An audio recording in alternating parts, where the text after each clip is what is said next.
Thank you so much for the opportunity to be heard. And my name is Linda Grammer. I'm a horticulturalist, orchardist, and nurserywoman, and a long-term member of Rural Women New Zealand. Our farming family and forestry family has valuable enterprises on the West Coast, in Northland, and in Auckland regions, dairying, dry stock, avocados, and forestry. I'm the coordinator of a local land care group. There is only one aspect of this undemocratic and extreme bill that our farming family supports, which is ethical medical research in the laboratory.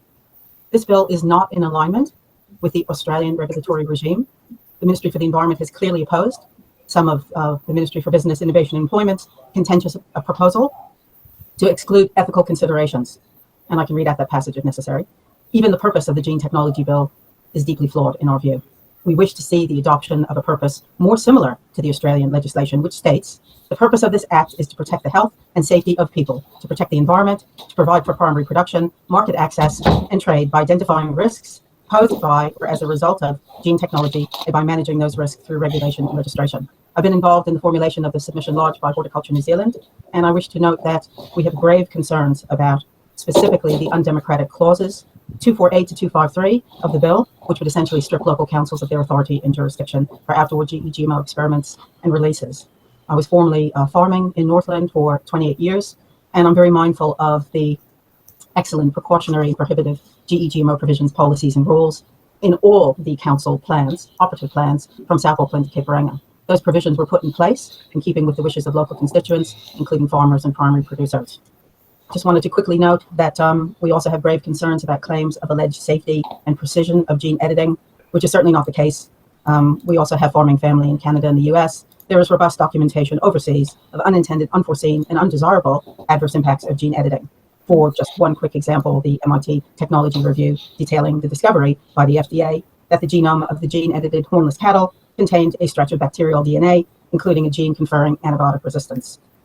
So very quickly, strenuously oppose the removal of the precautionary approach, ethical considerations. I note that many of the farming sector and industry submissions clearly state that the select committee must take the time to get this right, considering the significant risks. And I have a quick list here. What is needed to meet the needs of primary producers, the farming sector, is economic risks and benefits of field uses of agricultural GMOs. These must be part of the risk assessment and economic net benefit test. And I won't read out the entire list because I would welcome questions, but if there is additional time, I have a few more things to say. Thank you so much. We've hit 11:26. So, Linda, thank you very much for your submission. Thank you for running it through with us and for taking the time to present to the Health Committee on today's first hearing of submissions. Kia ora. Now, sorry for while I ran downstairs. Here's what I serve my waffle trees in. Oh, there you go.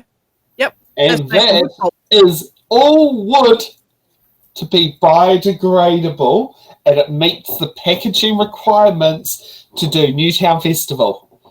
Yep. So, Newtown Festival, do they require GMO free?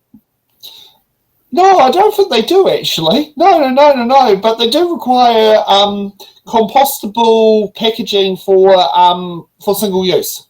Okay, yeah. So your GMO would fall under that category, but yeah, it's more my concerns, like in the last submission and in this one. We're going to tie these two together.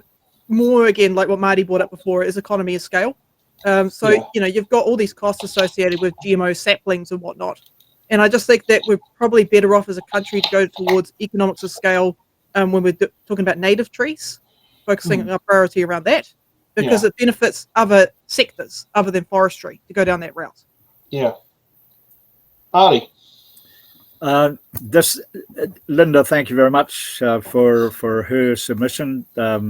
She's sort of, I would call her the eco warrior princess for her absolute energy into this cause. This undemocratic process. Just listening to the submission from the kiwi fruit group, who haven't even canvassed their members to know whether they should go ahead, and yet they're saying, yes, we're in favour of it in principle, without even testing their members. So it's just the speed with which they're doing the gene technology bill is obscene. They haven't they haven't even got together all the submissions before the hearings process has been started. So how can you really gauge all the information that's coming in, and then should be started the process of hearings, and then it must be an extended process rather than crushing it through. Why the speed? Yeah, I mean, if you go through the regulatory impact statement and you go down to page 9 of that report, you can see that one of the limitations that they faced, the people that were doing all the research for this, was lack of time. They didn't have adequate time to consult everyone that needs to be consulted across different industries. So they had a very narrow scope. Yeah, that speaks for it. Thanks for watching. Make sure you're subscribed to our Facebook